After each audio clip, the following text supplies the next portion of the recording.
welcome to today's daily devotion. Hi, Pastor Rex Johnson here today.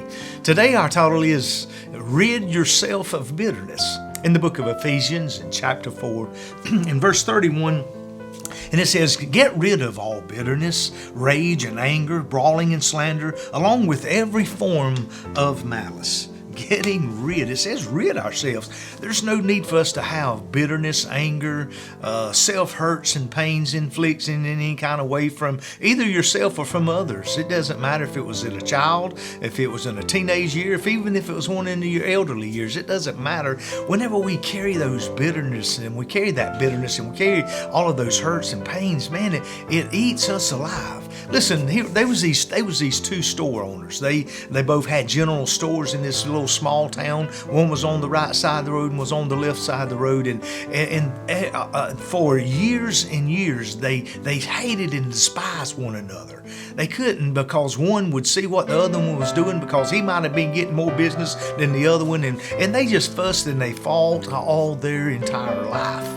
And then finally, one of the men had a dream one night. The Lord came to him in a vision in a dream, and the angel spoke to him and says, listen, he says, I tell you what.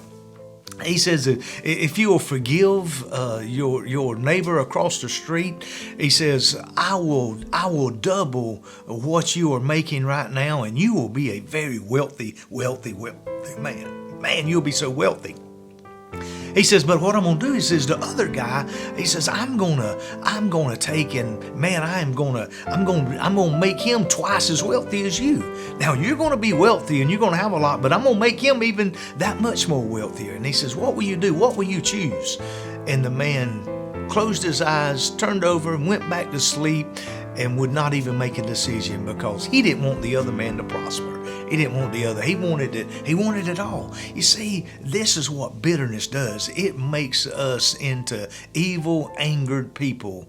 And you don't even realize it. When we hold a grudge, we don't realize what it's doing to us. But there's one thing for sure. Everybody else sees it, and they can see it in you. So rid yourselves of these things.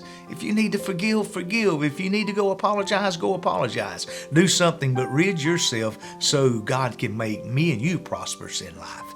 Hope this gives you the word of encouragement that you need. God bless you. We love you, and we'll see you again soon.